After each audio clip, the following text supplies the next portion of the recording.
안녕하세요. 경신중 3학년 학생 여러분. 자, 오늘은 2단원, 대단원 마무리, 이제 2단원 끝이 납니다. 우리 지난 시간에 배웠던 내용, 온대 저기압 있었죠? 중요하다라고 얘기를 했었고요. 자, 온대 저기압은 중위도 지방에서 한랭전선과 온난전선을 동반한 저기압을 우리가 온대 저기압이라고 얘기를 했습니다. 자, 그랬을 때 찬 기단이 북쪽에서 내려오고 따뜻한 기단이 남쪽에서 올라오는데 우리 중위도 지방은 편서풍의 영향을 받는다 그랬어요. 그죠? 차가운 기단은 북서쪽에서 내려오고 따뜻한 기단은 남서쪽에서 올라오는 형태. 그죠? 그래서 온대 저기압을 중심으로 기단을 그림으로 그려보면 한랭전선은 남서쪽의 방향으로 찬기단이 이렇게 내려오는 형태니까 이런 형태로 경계선이 생기게 되고 온난전선은 이렇게 남동쪽의 방향으로 따뜻한 기단이 올라오니까 이런 형태로 온난전선이 형성이 된다라고 얘기를 했었습니다. 자, 그러면서 여기 겹쳐지는 이 부분이 지금 온대 저기압의 중심이다 라고 얘기를 했었고요. 그래서 이 지역을 중심으로 우리가 날씨 변화가 어떻게 일어나느냐 그 얘기를 해줄 수 있어야 된다 그랬고, 그러면 어쨌든 날씨 변화니까 그럼 강수 현상은 어떻게 일어나느냐, 구름은 어떻게 생기느냐, 그 다음에 뭐 바람의 방향은 어떠냐, 뭐 이런 얘기까지 해줄 수 있어야 된다라고 얘기를 했었습니다. 그때 기억을 해야 될 모양이 문화 모양 기억하면 조금 비 오는 거랑 날씨를 우리가 기억하기 쉽다 그랬죠. 그래서 이렇게 그림을 그려주면 온난전선을 기준으로 온난전선 앞부분에 청운형 구름이 생기게 되고, 그래서 이슬비가 내린다. 청운형 구름, 이슬비가 내린다. 이렇게 얘기를 해주면 되겠죠. 이 지역에서는. 그 다음에 한랭전선 뒷부분에서는 우리 저군형 구름이 생긴다라고 얘기를 했었고요. 그러면서 소나기가 내린다. 이렇게 얘기를 해주면 된다 그랬습니다. 그랬을 때 가운데 부분은 그렇죠. 요 부분 지금 문어 모양 요 부분이 지금 비 오는 부분이고 구름이 생기는 부분이니까 이 구역은 날씨가 맑다, 구름 없다라고 얘기를 했었습니다. 자, 그렇게 이제 구름 얘기하고 강수현상 얘기를 하고 난 다음에 그 다음에 저기압을 중심으로 우리가 바람이 불어 들어온다라고 얘기를 했으니까 그 바람이 불어 들어오는 걸로 풍향까지 얘기를 해주면 된다라고 얘기를 했죠. 그때 이렇게 지역을 나누어서 A지역, B지역, C지역 이렇게 나눴을 때 각각의 풍향이 어떠냐라는 얘기를 해주면 되죠. 자, 그러면 저기압은 북반구에서 시계 반대 방향으로 바람이 불어 들어온다. 요것만 기억을 해주라 그랬습니다. 그럼 어떻게? 자, 불어 들어간다, 불어 들어간다, 불어 들어간다, 불어 들어간다. 요거 기억해주면 되죠. 그럼 A지역에서는 그렇죠. 남동풍이 분다라고 얘기를 했고요. 그 다음에 B지역에서는 그렇죠. 남서풍이 분다. 그 다음에 C지역에서는 북서풍이 분다. 이렇게 얘기를 해주면 된다 그랬습니다. 그래서 선생님이 두 가지 얘기를 해주면 된다 그랬어요. 장소에 따른 날씨 변화가 어떠냐. 요거는 각각 지금 선생님이 정리했는 거죠. 그 다음에 두 번째, 어떤 특정 지역의 시간에 따른 날씨 변화가 어떠냐를 얘기를 했을 때 전체적으로 기억을 할 건 요 전체적인 공기의 흐름이 왼쪽에서 오른쪽 또는 서쪽에서 동쪽으로 이동하는 편서풍 때다. 요거를 기억을 해주면, 예를 들어서 A지역에서 날씨가 시간에 따라서 어떻게 변하느냐를 물으면 처음에는 A 구역의 날씨 변화, 그 다음에 B지역이 지금 다가오는 거니까 그 다음에는 B구역의 날씨 형태가 다가온다라고 얘기를 해주면 되고, 그 다음 C구역의 날씨 형태가 다가온다. 이렇게 얘기를 해주면 된다라고 얘기를 했습니다. 그죠? 그 다음에 선생님이 지난 시간에 얘기한 게 안 한 게 있는데 뭐냐면, 자, 온대 저기압 중심에서 선생님이 시간이 지나면 폐색 전선이 생긴다라는 얘기를 전선 얘기할 때 했었어요. 그래서 나중에 온대 저기압 할 때 얘기를 한다라고 얘기를 했었는데 그 얘기를 안 했어. 자, 그런데 뭐 어려운 건 아니고요. 자, 우리가 한 개만 기억을 하면 속도가 한랭전선이 온난전선보다 빠르다라고 얘기를 했었습니다. 그죠? 한랭전선이 더 빨라요. 그럼 이 상황에서 편서풍의 영향으로 이동은 지금 이렇게 이동을 하는데 지금 파란색으로 색칠한 요게 지금 더 빨라. 그럼 어떻게 되겠어요? 점점 요 지금 온난전선과 한랭전선의 폭이 점점 가까워지겠죠. 그럼 시간이 지나면 어떻게 될까요? 요렇게 점점 가까워지게 될 거고, 그 다음에 또 시간이 지나면 얘가 뾰족 동그라미 뾰족 동그라미 이런 식으로 해서 시간이 겹쳐집니다. 아니, 전선이 겹쳐집니다. 그렇게 되면서 결국 폐색 전선이 만들어지게 되고, 그러면 시간이 지나면서 나중에 전선이 소멸하는 형태가 만들어진다. 그 이유는 한랭전선이 온난전선보다 속도가 빠르기 때문에 그거를 기억을 해주면 되겠습니다. 그래서 지금 요 온대 저기압 우리가 정리를 좀 했습니다. 자, 그 다음에 우리 지난 시간에 뭘 봤죠? 봄, 여름, 가을, 겨울에 따른 일기도를 봤고, 그 전에 이제 일기도는 날씨를 우리가 지도에 표현한 거, 요거를 우리가 일기도라고 얘기를 했어요. 그래서 거기에는 뭐 기온도 표현할 수 있고, 기압, 그 다음 고기압, 저기압, 그 다음에 뭐 등압선, 그 다음 풍향, 풍속, 뭐 이런 것까지 다 표현을 할 수가 있는데, 자, 우리 지금 책에 나와 있는 거는 등압선, 뭐 고기압, 저기압, 요 정도만 지금 표시가 되어 있습니다. 자, 그래서 지난 시간에 봤던 요 봄, 여름, 가을, 겨울 일기도를 보면 대표적인 거, 이렇게 딱 일기도를 봤을 때 지금 요 봄, 뭐 가을, 여름, 겨울 요 말 없어도 요 일기도만 딱 제시를 해도 아, 이게 어느 계절의 일기도구나를 우리가 체크를 할 수 있어야 됩니다. 그걸 어떻게 해? 그죠? 그래서 특징적인 걸 알면 우리가 체크를 할 수 있어요. 자, 보면 봄, 가을은 좀 비슷합니다. 저기압, 고기압, 저기압, 저기압, 고기압, 저기압, 이 반복되는 형태. 그래서 이동성 고기압과 저기압이 반복이 되더라. 그러면 고기압 때는 날씨가 좋고 저기압 때는 날씨가 안 좋다 그랬죠. 흐리고 비가 온다 그랬어요. 그래서 날씨가 변덕스럽다 뭐 이런 얘기 했었고, 그랬을 때 봄에는 뭐 꽃샘추위, 그 다음에 뭐 가을은 뭐 날씨가 크게 뭐 다른 건 없고 맑은 형태가 유지되더라. 그때 중요한 거 뭐? 왜? 뭐의 영향을 받아서, 어떤 기단의 영향을 받아서 라는 얘기를 해줄 수 있어야 된다 그랬죠. 자, 그래서 봄, 가을에는 어느 기단의 영향을 받는다? 그렇죠. 온난, 건조한 날씨를 기억하면 됩니다. 그죠? 양쯔강 기단의 영향을 받더라 라는 거. 그래서 그렇게 기억을 해서 날씨랑 연결을 시켜주면 되겠습니다. 자, 그 다음에 여름에는요. 덥죠. 더울 때를 한번 생각해 보세요. 덥고 습합니다. 그럼 고온 다습한 기단의 영향을 받을 겁니다. 고온 다습한 기단 뭐 있었죠? 그렇죠. 북태평양 기단입니다. 그죠? 그래서 북태평양 기단의 영향을 받아서, 근데 북태평양 기단 어디 있어요? 그래서 우리나라 이렇게 기준으로 하면 이쪽 밑에 있죠. 그래서 이쪽이 고기압이다라는 거. 그러면 상대적으로 그럼 대륙 쪽이 저기압이네. 그래서 남동 계절풍이 붑니다. 그죠? 그래서 북태평양 기단 고온 다습하고 그 다음에 남동 계절풍이 불더라. 그 다음에 날씨는 우리 알고 있는 여름 날씨 그대로 얘기해 주면 돼요. 폭염, 뭐 열대야, 뭐 매우 덥다, 뭐 이런 얘기 해주면 되겠죠. 그 다음에 이제 가끔 가다 여름에는 뭐 태풍이 몰려온다, 뭐 이런 얘기 해주면 됩니다. 그죠? 그 다음에 겨울에는요, 춥습니다. 그죠? 한랭 건조한 기단의 영향을 받더라. 한랭 건조한 기단 뭐 있죠? 그렇습니다. 시베리아 기단의 영향을 받겠죠. 그럼 시베리아 기단은 어디 있어요? 우리나라 이렇게 좌우 그 다음에 위아래 잘랐을 때, 그렇죠, 여기 위에 있죠. 그래서 지금 요쪽이 고기압이다라는 거고, 그 다음에 굉장히 등압선이 조밀하다, 붙어 있다라는 얘기를 했었습니다. 그 다음에 기압도 숫자가 다른 계절에 비해서 굉장히 큰 숫자가 보인다. 요거를 체크를 해주면 되고요. 그러면서 대륙 쪽이 고기압이고 해양 쪽이 저기압이더라. 그래서 겨울은 일기도의 대표적인 특징이 서고동저형이라고 얘기를 했습니다. 아이고, 서고동저형. 자, 그러면 이제 요 여름에 한 개 더 비교해 보기 위해서 요 때는 남고북저형이라고 얘기를 해주면 된다 그랬죠. 네, 서고동저형 얘기를 해주면 되고, 그때 춥다 그랬어. 위쪽, 그 다음에 고위도, 그래서 한랭 건조, 시베리아 기단의 특징 그대로 얘기를 해주면 되고요.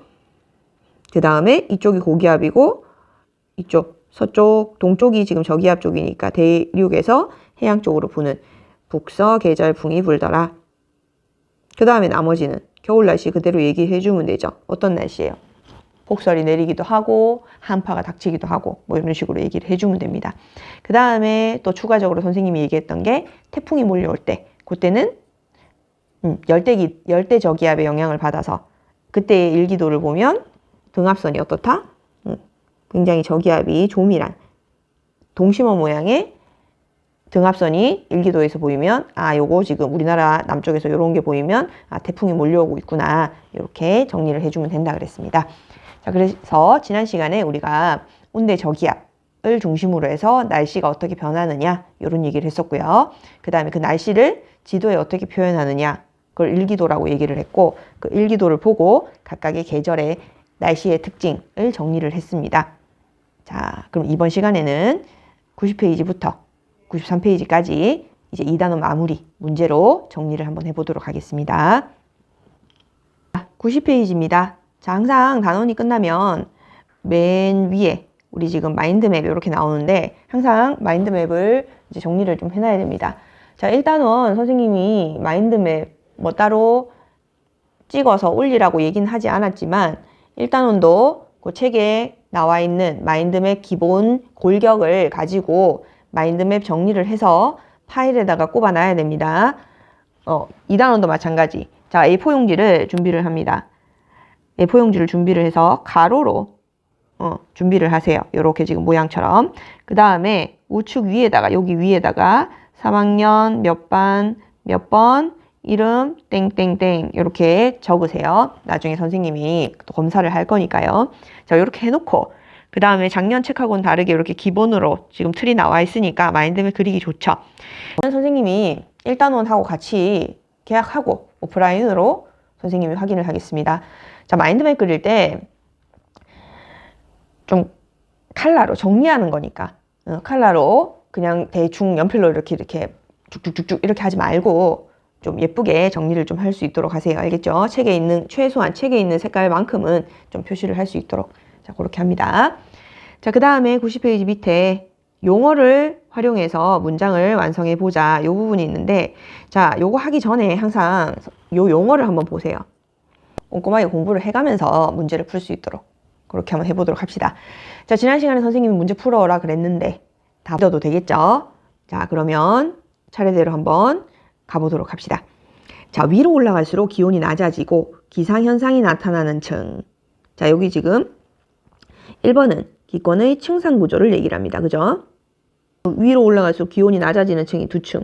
뭐? 대륙권이랑 중간권이 있었어요. 그죠? 그런데 기상현상이 나타난다, 대류현상이 나타난다. 어디죠? 그렇죠. 대륙권입니다. 자, 이렇게 찾아낼 수 있어야 되겠습니다. 2번. 흡수하는 복사에너지 양, 방출하는 복사에너지 양이 같아서 온도가 일정하게 유지되는 상태를 뭐라고 합니까? 유지된다. 평형 상태죠. 근데 복사에너지의 양이 같대요. 그러니 뭐, 그죠? 복사평형 써주면 되겠죠. 그 다음에 3번. 불포화 상태의 공기가 냉각되어서 응결이 시작되는 온도. 무슨 점? 응결이 시작되면 공기가 냉각돼서 응결. 그러면 물방울이 생기겠네? 이슬이 생기겠네? 그렇죠. 이슬점입니다. 말 찾아내면 돼요. 4번. 공기 중에 수증기량이 일정할 때 기온이 높아지면 상대 습도는 했냐 하고, 기온이 낮아지면 상대 습도는 블블블 한다. 이렇게 돼 있어. 자, 요때 선생님, 요때 기억을 할 건 뭐예요? 그렇죠. 그래프를 좀 기억을 하면 되겠죠. 기온에 따른 포화 수증기량의 포화 수증기량 곡선입니다. 자, 그러면 수증기량은 일정하되, 수증기량은 일정해요. 근데 이제 기온이 높아지면 어떻게 돼? 그렇죠. 포화 수증기량이 많아지죠. 그럼 포화 수증기량 분의 현재 수증기량 곱하기 100이 상대 습도였잖아요. 그럼 기온이 낮아지면 포화 수증기량 분의 현재 수증기량 곱하기 100이에요. 그럼 상대 습도는 됩니까? 자, 그래서 기온이 높아지면 상대 습도는 감소하고, 기온이 낮아지면 점점 이슬점에 가까워지는 거니까 증가한다. 이렇게 정리하면 되겠습니다. 그죠? 자, 지표의 공기 덩어리가 상승해서 공기 덩어리 상승, 부피 팽창, 기온? 그렇죠. 외부에서 에너지 받지 않았는데 저절로 이동을 해버렸어. 에너지 썼죠. 그러면 그렇죠. 기온은 하강한다 라고 얘기했죠. 이 과정을 우리가 뭐라고 했죠? 중요하다 그랬습니다. 뭐? 단열 팽창이라고 얘기를 했습니다. 기억을 해 놓으세요. 열이 차단된 상태에서 팽창하니까 어떻게 된다고? 기온은 떨어진다. 요게 구름의 생성 원리였습니다. 그죠? 6번. 해안 지역에서 바다 있고 육지 있고 이 얘기죠. 그러면 낮에 어디보다 어디 쪽에 기압이 높아서 형성되는 바람을 해풍이라고 한다. 그죠? 자, 기압이 높대. 기압이 왜 높아지죠? 기압 변화가 왜 일어나죠? 그죠? 일단 기온 변화 때문에 일어나는 거죠. 그럼 기온 변화는 왜 일어나요? 2학년 때 배웠던 육지와 해양의 비열 차이 때문이죠. 그럼 잘 생각해 보면 돼요. 외우지 말고 모르겠으면 차례대로. 자, 육지예요. 육지, 바다, 그죠? 그런데 이제 낮에는 자, 어느 쪽이 기온이 먼저 상승한다? 그렇죠. 육지 쪽이 기온이 먼저 상승한다. 그럼 이쪽이 공기가 먼저 뜨겠네. 그럼 상대적으로 이쪽은 공기가 많겠네. 여기는 부족하겠네. 그래서 바다에서 육지 쪽으로 부는 바람이 해풍이죠. 그죠? 그러면 어디보다 기압이 높아요. 여기는 지금 공기가 부족하니까 육지 쪽이 저기압이 되는 거고 바다 쪽이 고기압이 됩니다. 그죠? 그럼 낮에 어디보다 어디가 높다. 바다 쪽의 기압이 육지보다 높다라고 얘기를 해줘야 되겠네. 자, 이렇게 육지, 바다 지우고, 그죠? 자, 7번입니다. 시베리아 기단은 우리나라 어디, 시베리아가 어디 있는지 알면 되잖아. 우리나라 이렇게 있을 때. 이렇게 있으면 이쪽이죠. 그러면 북서쪽. 우리나라보다 위쪽에 춥네. 그죠? 그 다음에 대륙 쪽 한랭 건조가 시베리아 기단의 특징이었고 그래서 언제? 겨울이죠. 그렇게 얘기를 해주면 되고 그 다음 8번입니다. 온대 저기압의 남동 쪽에는 전선이 남서쪽에는 전선이 그리면 돼요. 그죠? 그럼 온대 저기압 그림 어떻게? 한랭 전선, 온난 전선 동반한다 그랬어요. 그러면 이제 그림 그려봅시다. 한랭 전선이 자 편서풍의 영향을 받아서 이쪽으로 이렇게 이동을 하는데 한랭 전선이 뒤따라오는 형태예요. 온난 전선은 앞에 있고요. 자, 그러면 이제 동서남북만 알면 되는데 이거 모르면은 선생님 할 말 없고 자, 위에 북쪽, 아래쪽 남쪽, 북쪽을 중심으로 오른쪽 동쪽, 그 다음에 이쪽 서쪽. 그러면 남서 방향은 한랭 전선이네요. 그 다음에 남동 방향은 온난 전선이네요. 이렇게 정리를 하면 되겠습니다. 되겠죠? 자, 그래서 이렇게만 해도 이런 거 가지고 내가 말로 설명할 수 있으면 일단은 한 단어는 정리가 또 가능하죠. 그래서 이렇게 스스로 말도 해보고 글로 쓸 수 있는지도 한번 해보면 내용 정리가 됩니다. 자, 91페이지 갑시다. 1번입니다. 자, 기권을 4개 층으로 구분한 것이다. 자, 1번은 뭐죠? 기권의 층상 구조. 4개 층으로 구분을 했더라. 그럼 이제 이렇게 보고 해주면 돼. 뭘? 바로 일단 적고 시작하면 되겠죠? 자, A는 대륙권, B는 성층권, 그래서 오존층이 있었어요. 그 다음에 C는 중간권.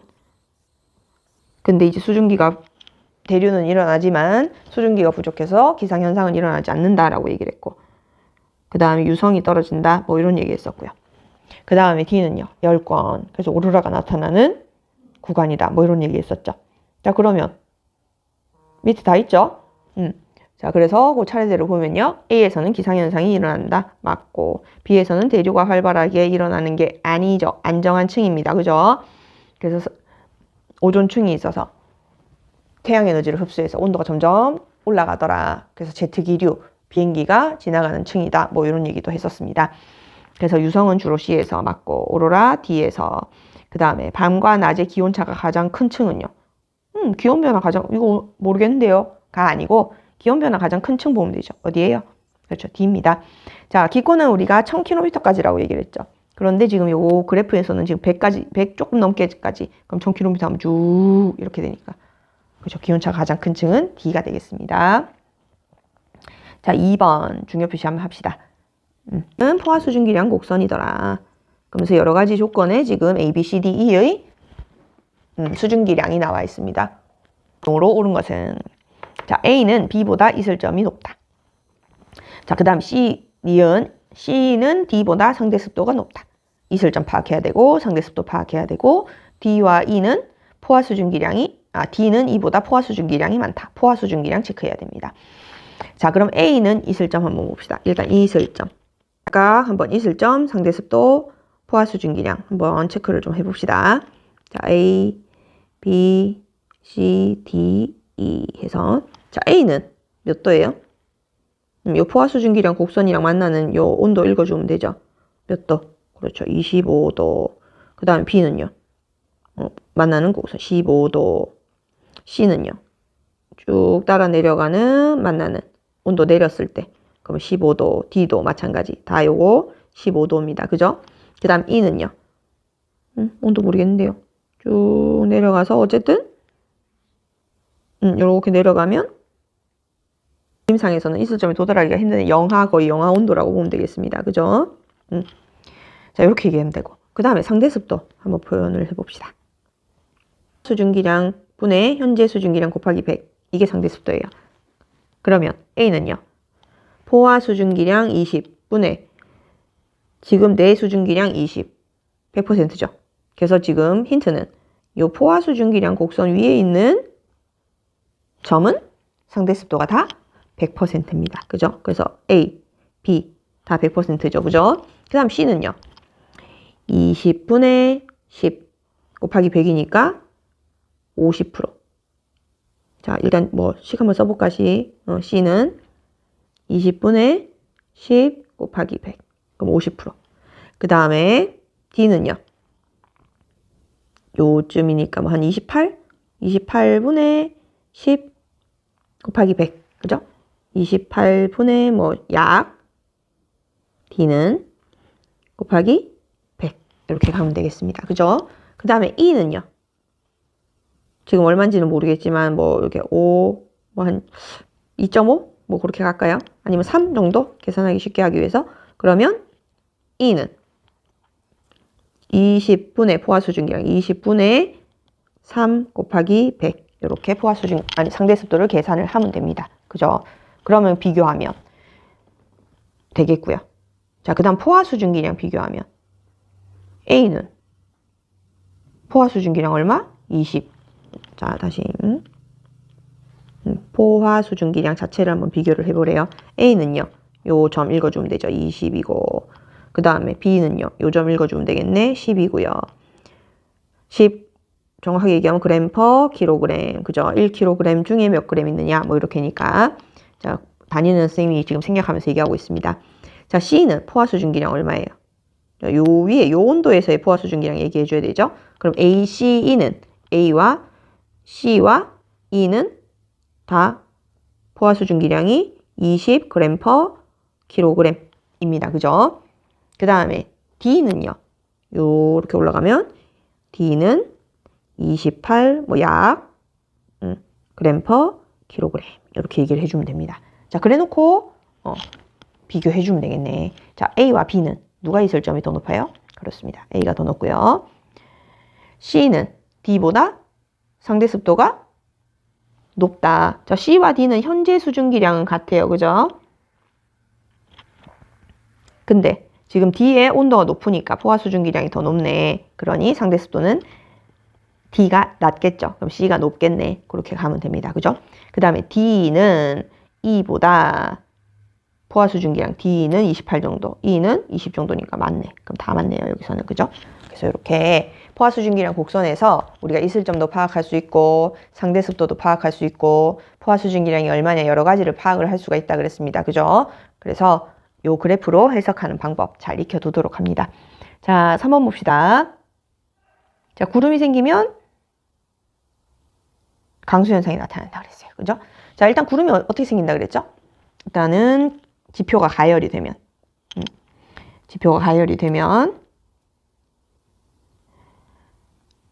공기가 상승하죠. 그러면 부피가 팽창합니다. 그러면 공기가 상승한 상태에서 열이 차단되는데 부피가 팽창해. 그럼 어떻게 돼? 기온이 하강하죠. 그때 은결핵이랑 만나고 있을 점에 도달하게 되면 구름이 생성이 됩니다. 그죠? 근데 이제 어디에서 구름이 생성되느냐에 따라서 강수현상이 어떻게 나타내느냐 요건데 지금 보니까 빙정 보이네? 아, 이거 빙정설입니다. 그죠? 자, 이거는 어느 지역에서? 중위도, 고위도 지역에서, 즉 찬 지역에서. 자, 여기 좀 온도가 또 힌트죠. 그러면서 얘가 빙정에 수증기가 들러붙으면서 빙정이 점점 커지게 되고, 그러면서 내려오게 되면 눈이 오는데 지표면의 온도가 0도보다 영상이면 지금 비가 오는 이런 형태입니다. 그죠? 1번 땡, 2번 땡, 그 다음에 지표면의 부분의 온도가 0도보다 낮으면 눈이 내린다. 맞죠? 그 다음에 이러한 과정에 의해서 내리는 비를 추운 지역인데 땡, 찬 비지역. 그 다음 구름 속에서 크고 작은 물방울이 충돌해서 요거는 병합설. 자, 그래서 1번, 2번, 그 다음에 4번, 5번은 다 병합설로 나타내는, 그때 그림은 어떻게 됐어요? 구름이 이렇게 있으면 요 구름의 상부가 0도씨였습니다. 그러니 물방울이 합쳐지면서 비만 내리는 요런 그림이었습니다. 그죠? 비교를 할 수 있도록 하세요. 자, 그림 4번입니다. 어느 지역에서 수은 기둥을 이용해서 기압을 측정을 했더니 그죠? 가득 채워서 담았어. 거꾸로 뒤집었어. 그랬더니 수은 높이가 79cm가 됐대요. 그러면 얘는 기압이 지금 79cm Hg 이렇게 표시를 해주면 되죠. 그 다음에 A 상태는요. 가득 채워서 뒤집어 엎었으니까 이때는 진공 상태가 되겠죠. 그 다음에 우리 앞에서 배웠던 것처럼 1기압은 수은 높이가 얼마일 때? 76cm Hg일 때입니다. 그죠? 그런데 이 지금 조건에서는 79cm예요. 그럼 그 얘기는 뭐예요? 더 밀어 올릴 수 있었다라는 겁니다. 그래서 더 높이까지 올릴 수 있었다는 얘기야. 그러면 그 얘기는 수은 기둥의 높이가 높으면 요걸 보고 알 수 있는 것. 이 지역의 기압은 1기압보다 어떻다? 그렇죠. 높다. 요 얘기를 해줄 수 있어야 됩니다. 1번 A는 진공 상태이다. 이 지역의 기압은 1기압보다 크다. 뭘 보고? 높이 보고. 유리관을 기울이면 수은 기둥의 높이가 낮아집니까? 아니죠. 자, 그래서 선생님이 그때 얘기했던 거 뭐? 기울이거나 그 다음에 굵은 걸 쓰거나 굵은 관이거나 상관없다 그랬습니다. 그래서 기압이 같으면 이렇게 기울여도 똑같이 요렇게 79cm의 수은 높이를 유지하게 됩니다. 또 79라고 또 이렇게 하면 안 돼요. 이거 아닙니다. 요렇게 기울어진 형태로 높이가 유지된다라는 거. 그거 주의하시고. 그 다음에 기압이 낮아지면 수은 기둥의 높이는 낮아지겠죠. 왜? 털 눌러주니까 당연히 이렇게 수은이 내려오는 중력이 더 크니까. 그렇죠? 그래서 요게 틀렸고, 그죠? 그 다음에 5번. 수은면에 작용하는 기압의 크기는 유리관 속의 수은 기둥이 누르는, 자, 요 누르는 힘과 얘가 눌러서 밀어 올리는 힘이 같기 때문에 요 높이를 유지한다 그랬죠. 그래서 요거는 맞는 말입니다. 자, 이렇게 여기에 있는 내용 문제는 어려운 건 없어요. 자, 그래서 뒤로 한번 넘어가 봅시다. 5번입니다. 그림은 우리나라에 영향을 주는 기단을 나타낸 것이다. 아하, 기단 우리 4가지 얘기했었습니다. 자, 그럼 이제 기단 나오면 우리 뭐 해야 돼요? 일단 위아래 잘라야 되고요. 그 다음에 좌우 잘라줘야 됩니다. 그 다음에 왼쪽은 대륙, 그 다음에 오른쪽은 해양, 그 다음에 위쪽은 고위도, 그 다음에 아래쪽은 저위도. 그랬을 때 대륙 쪽은 건조, 해양 쪽은 습하니까 다습, 그 다음에 고위도는 추우니까 한랭, 그 다음에 저위도는 고온. 이렇게 해서 겹치는 거 해주면 되죠. 그럼 여기는 한랭, 건조네. 그죠? 그 다음 B는요. 한랭, 다습이고요. 그죠? 한랭, 색깔 좀 다르게 합시다. 한랭, 다습. 그 다음에 C는요. 건조하고 고온이야. 근데 그 이제 여기는 고온은 아니고 뭐라 그랬지? 우리 주의할 거? 온난 건조다. 이렇게 얘기해 주면 된다 그랬습니다. 온난 건조. 그 다음에 D는요. 고온, 다습. 고온, 다습. 이렇게 해주면 된다 그랬죠. 그랬을 때 각각 우리 이름 얘기해 줄 수 있어야 돼요. 뭐예요? 자, A는요. 그렇죠. 시베리아 지역입니다. 시베리아 기단이고요. B는요. 오호츠크해 기단. 쓰는 연습 좀 하세요. 그 다음에 C는요. 양쯔강 기단. 그 다음에 D는요. 북태평양 기단. 요렇게 적어주고. 그러면서 이 기단의 영향을 받아서 각각 또 계절의 날씨가 결정이 되죠. 그랬을 때 A는 어느 계절에 한랭 건조하대. 겨울. 그죠? 그 다음에 양쯔강기는 온난 건조하대요. 봄, 가을 가면 되겠고. 그 다음에 북태평양 기단 고온 다습. 아우 더워. 여름, 한여름입니다. 자, 그 다음 오호츠크의 기단은 한랭 다습. 시원한데 습해. 습할 때 언제? 그렇죠. 요거는 초여름 이렇게 얘기를 해주면 돼요. 자, 그러면서 요 오호츠크의 기단이랑 북태평양 기단이 만나면요. 지금 한꺼번에 전선도 같이 갑니다. 자, 북태평양 기단이 아니 오호츠크의 기단이 내려오면요.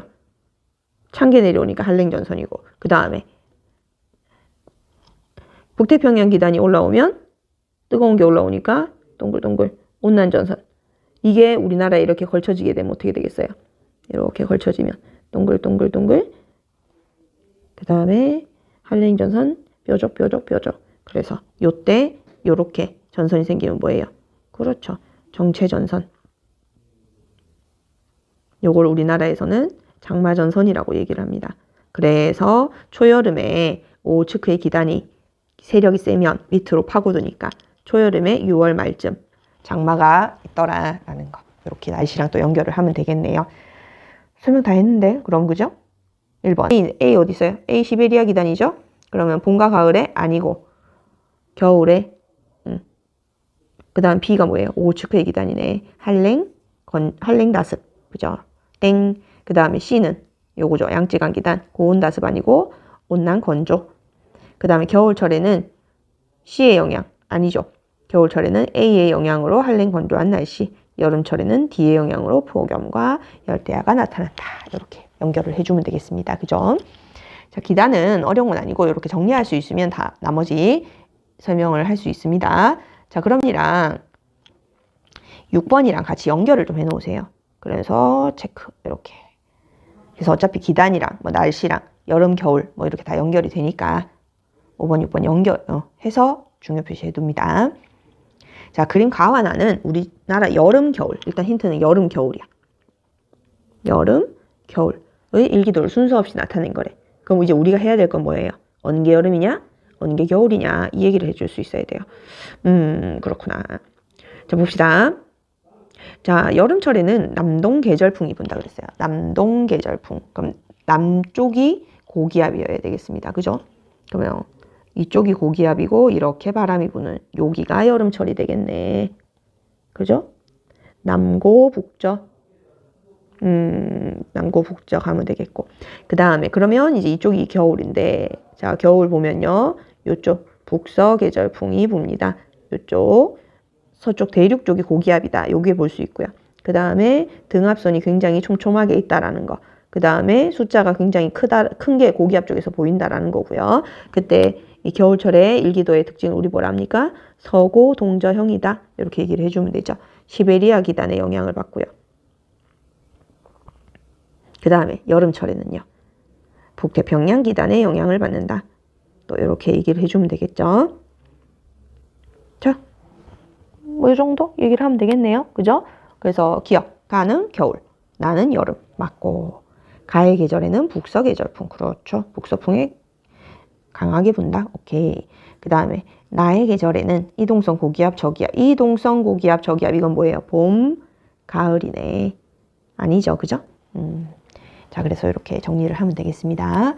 7번 중요 표시해 놓으세요.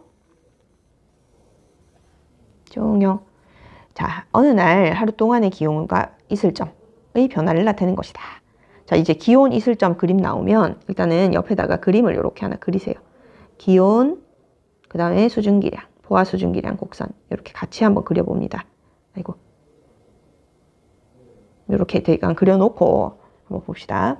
하루 중 상대 습도가 가장 높았을 때, 낮았을 때 각각 몇 시 무렵인지를 써보자. 이 그림 가지고 상대 습도를 갑자기 구하래요. 헐. 자, 그럼 여기서 우리의 힌트는 뭐야? 이슬점이 지금 시간에 관계없이 거의 일정하다는 거야. 그럼 이슬점이 거의 일정하니까 결국 여기서 우리가 지금 알 수 있는 건 자, 이슬점이 일정하다는 건 수증기량, 현재 수증기량이 일정하다는 겁니다.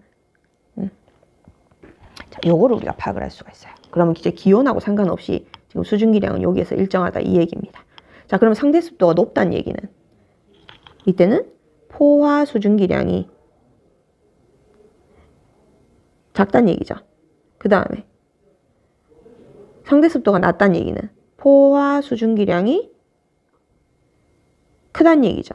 그래야 포화 수증기량분의 현재 수증기량 곱하기 100. 이게 낮을 거 아니야. 그 다음에 포화 수증기량이 적어야 포화 수증기량분의 현재 수증기량 곱하기 100. 이게 클 거 아니에요.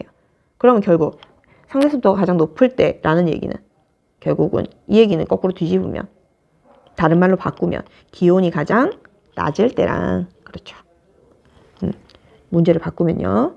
기온 가장 낮을 때와 가장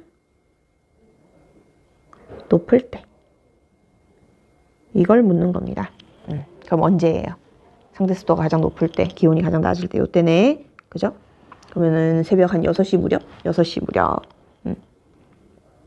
그 다음에 낮았을 땐 기온이 가장 높을 때니까 요때가 언제?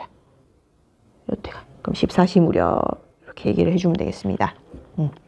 자, 그래서 요렇게 파악을 한다라는 거, 이게 중요한 거고요.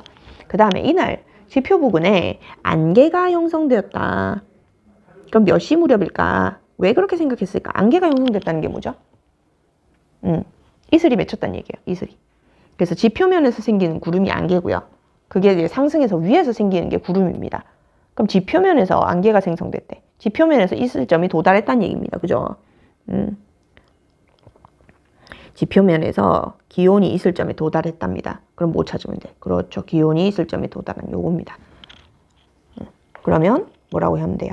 그래서 몇 시 무렵이다? 6시쯤, 그죠? 이렇게 얘기하면 되겠죠? 그럼 여기 시간이 지금 뭐 4시, 5시, 6시, 7시, 8시 요 부분이니까 그럼 6시 무렵에 안개가 형성되었다. 이유는 기온이 지표 부근의 기온이 이슬점에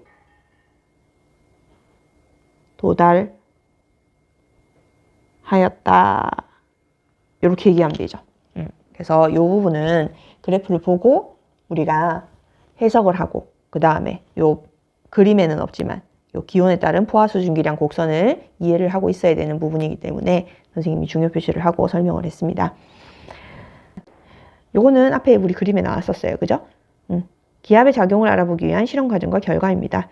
물에 담긴 컵을 종이로 덮어서 종이를 손으로 가볍게 누르고 컵을 뒤집어서 손을 뗐더니 헉! 물이 쏟아지지 않고 컵 속에 그대로 남아있더라. 이제 여기서 주의할 거는 이제 종이가 물에 젖으면 안 되고요. 그 다음에 물과 탁 밀착해서 뜨는 공간이 없어야 되겠죠. 그거 주의하면 되겠고. 그러면 이제 이렇게 결과가 나올 겁니다. 그러면 이와 같은 시험 결과가 나타난 이유가 뭐예요? 분명히 물이 누르고 있는데 물이 지금 이렇게 눌러서 중력이 작용하고 있는데 안 쏟아진다는 거는 그 얘기는 그렇죠. 그만큼의 힘으로 받치고 있다는 얘기죠. 그래서 우리가 이걸로 알 수 있는 건 뭐예요? 그럼 정리합니다. 기압은 모든 방향에서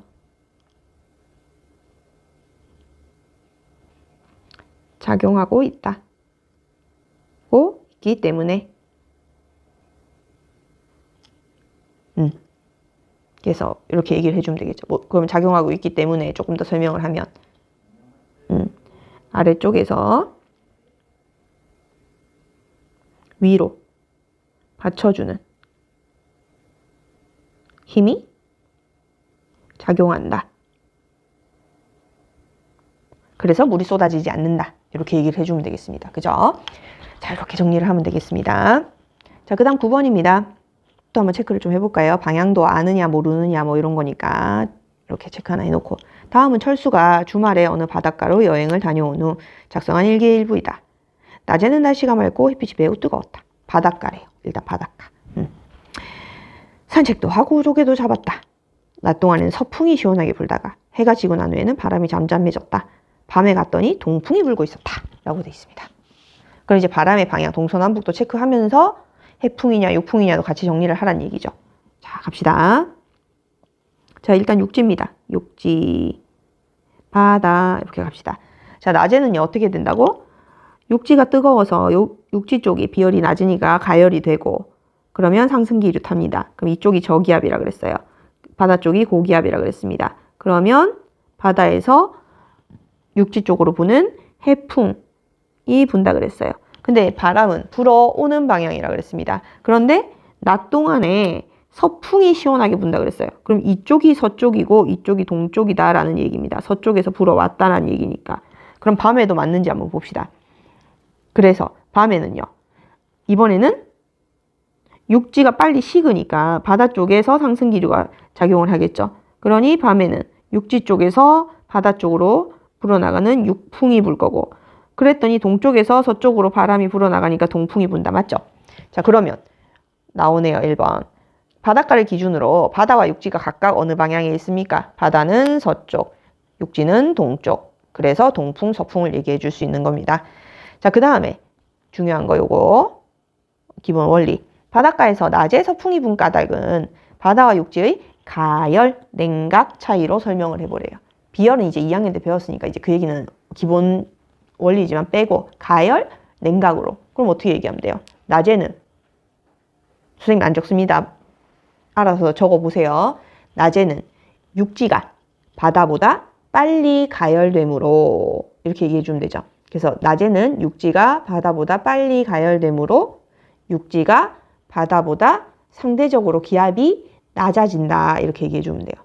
낮에는 다시 육지가 바다보다 빨리 가열돼서 상승기이 올라가니까, 그죠? 그러면 육지가 바다보다 상대적으로 기압이 낮아진다 이렇게 얘기를 해주면 되겠습니다. 자, 그럼 이제 서풍이 분 이유 그랬으니까 뭐라고 얘기하면 돼? 그래서 동쪽의 육지는 저기압, 그 다음에 서쪽 바다는 고기압이므로 바람은 바다에서 육지 쪽으로 부니까 서쪽에서 불어오는 서풍이 분다 이렇게 얘기를 해주면 되겠네요. 그죠? 자, 그 다음에 10번입니다.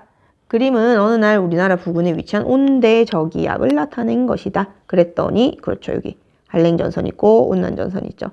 그러면 문어 하나 그려줄까요? 그럼 비 오는 지역 저절로 해결이 되죠. 그러면서 P 지점의 날씨는 어떻게 변하는지, 이 저기압이 그렇죠. 통과하는 동안, 즉 서쪽에서 동쪽으로 편서풍이 부는 동안 요 덩어리가 그대로 움직인다고 보면 됩니다. P 어디 있어요? 여기 있네. 그럼 어떻게 돼요? 날씨는? 그럼 날씨는 이제 전반적으로 얘기를 해줘야 되는 거잖아요. 그죠? 그럼 일단은 기온부터 얘기해 볼까? 기온은 따뜻한 공기가 올라오니까 여기는 지금 아직 타고 올라오는 상황이니까 여기는 아직 찬 기단이죠. 기온은 낮았다가 높았다가 다시 낮아지는, 이렇게 얘기를 해주면 되고, 그 다음에 비는요. 강수는 이슬비가 내렸다가, 그 다음에 맑았다가, 그 다음에 소나기가 내리는 형태, 이렇게 얘기해 주면 되겠죠. 그 다음에 풍향은, 자, 저기압이니까 들어가고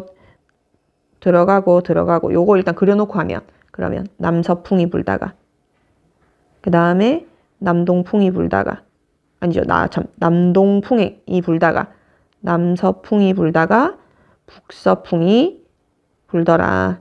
그래서 바람의 방향이 이렇게 시계 방향으로 변한다. 그렇게 얘기를 해주면 됩니다. 그죠? 자, 이렇게 얘기를 해주고, 자, 11번 이거 지구온난화 얘기는 그냥 선생님이 넘어가겠습니다. 자, 요거는 앞에 있는 내용 그대로 나와 있는 거고요. 지구온난화의 원인은요, 온실기체, 화석연료 많이 쓰니까 온실기체 이산화탄소 양이 많이 증가해서 그렇고, 그럼 그렇게 발생할 수 있는 현상들은요, 그렇죠. 빙하 녹고 해수면 상승하고, 그 다음에 뭐 생태계 파괴되고, 그 다음에 기상 이변 일어나고 뭐 이런 것들이죠. 그럼 막으려면, 그렇죠. 화석연료 적게 쓰고 이산화탄소 배출 줄이기 위해서 뭐 나무 심고 자원 재활용하고, 그 다음에 이산화탄소를 흡수하기 위해서 뭐 나무 많이 심고 뭐 그런 얘기 해주면 되는 겁니다. 그래서 11번은 생략하도록 하겠습니다. 자, 오늘은 뭐 숙제는 따로 없고요. 문제 다시 한번 꼼꼼하게 정리를 해보도록 하세요. 자, 그 다음에 다음 시간에는 선생님이 퀴즈를 한번 내볼 거예요. 선생님이 실시간으로 할지 아니면 게시글로 올릴지 그거는 지금 선생님이 그때 가서 바로 얘기하겠습니다. 준비할 수도 있고 뭐 이러니까 일부러 좀 긴장감을 주기 위해서 그렇게 할 거니까 자, 준비 일단은 1단원, 2단원 어려운 건 아니에요. 그냥 바로바로 대답할 수 있는 그런 퀴즈 낼 거니까 1단원에서 2단원 그렇게 한번 전체적으로 한번 훑어서 공부를 좀 해놓을 수 있도록 합니다. 자, 다음 시간에 보도록 합시다.